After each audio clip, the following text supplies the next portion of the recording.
You know, if you're a homeowner, there is a very good chance you've had that sinking feeling. You see a drip from the ceiling or find a puddle in the basement. It's a moment of just pure panic. But here's the thing, understanding what's happening and what to do next can turn that crisis into a totally manageable process. So, okay, let's dive into this and really demystify water damage. So, what do you think? What's the answer? Fire, maybe? Termites? Nope. Well, those are definitely serious. The most common and honestly relentlessly destructive force you'll probably face is water. It's so sneaky, it gets absolutely everywhere, and it works incredibly fast. But the real enemy here, it's not actually the water itself. It's time. And this is the number you have to burn into your brain. 24 to 48 hours. This isn't just some random time frame. It is a critical, non-negotiable deadline. From the second that water gets into your home, a clock starts ticking. And believe me, what happens in these first 2 days will define everything that comes after. And right here, this is exactly why. Within just 24 to 48 hours, you've created the perfect conditions for mold to start growing. And I'm not talking about a little mildew you can wipe off the shower tile. We're talking about serious, toxic mold colonies taking root deep inside your walls, under your floors, and in your insulation. It turns what could have been a cleanup job into a major health hazard. You know, it's easy to think of a flood as just a freak accident, right? But the truth is, most water damage isn't just bad luck. It's often the result of really common and sometimes predictable vulnerabilities that exist in pretty much every single home. Let's take a look at the usual suspects. What's so wild about this is just how different all these causes are. You've got the weather, right? Heavy rain that finds its way through these tiny little cracks in an older foundation. You've got pipes that freeze and burst during a sudden cold snap. And then you've got the everyday traders hiding in plain sight, the dishwasher hose that just fails, or the water heater that finally decides to give out. And of course, the total nightmare scenario of a sewage backup. The point is, the threat can come from outside, from inside, or even from underneath your house. Okay, so the water's in. That clock is officially ticking. Before we get into what's happening to the structure of your house, let's talk about what you can do. If it's safe, your first moves are key. Find the main water shutoff valve to your house and turn it off. Unplug electronics and get them out of there. Move furniture. These little things can make a huge difference. But while you're doing that, what's actually happening inside your home? Well, it's a chain reaction of destruction that escalates way faster than most people realize. I mean, just look at this timeline. It's staggering.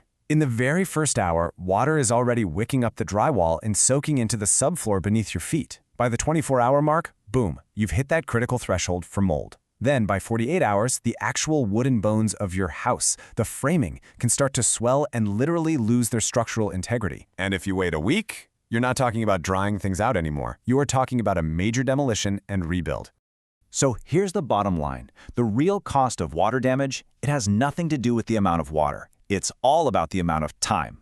The difference between a simple, manageable cleanup and a complete wallet-draining remodel is literally measured in minutes and hours. Every single one counts. Okay, we've established the problem is fast, it's destructive, it's a huge mess. The good news is the solution is actually a very systematic, science-based process. When you call the professional restoration company, they're not just showing up with a shop vac and some towels, they are launching a coordinated, multi-phase attack designed to stop the damage dead in its tracks. It all starts with that immediate response, getting boots on the ground usually within an hour. Then comes phase 2, and this is the really critical part, extraction and drying.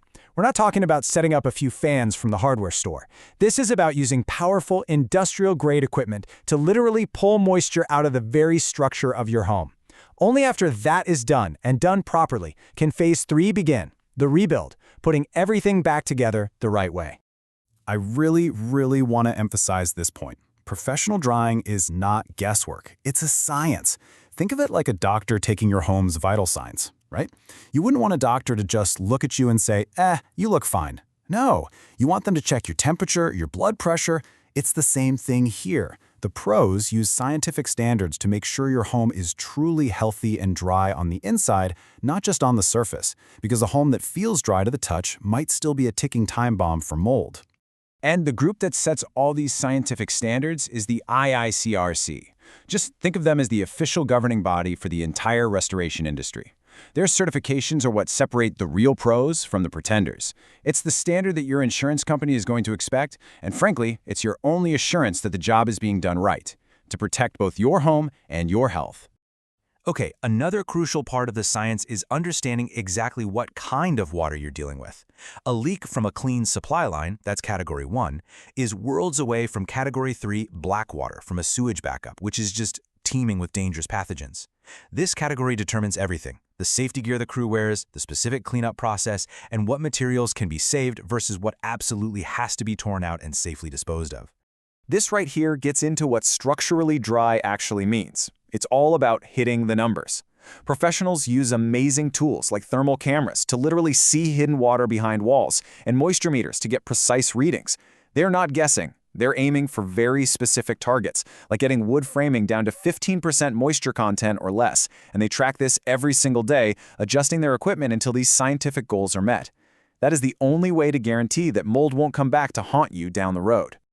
So, once the house is scientifically, verifiably dry, the immediate emergency is over, but the recovery isn't.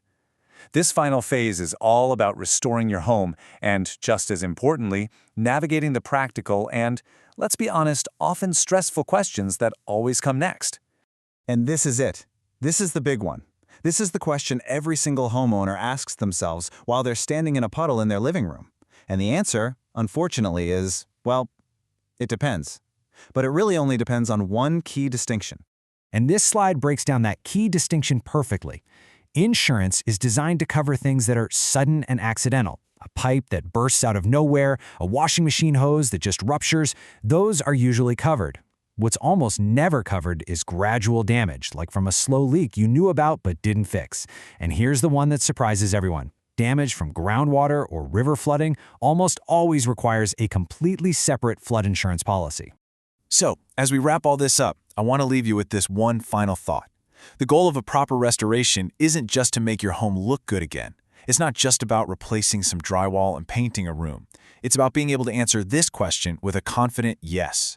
Because a home that's truly restored is one that is not only structurally sound again, but is genuinely healthy and safe for you and your family to live in for years to come.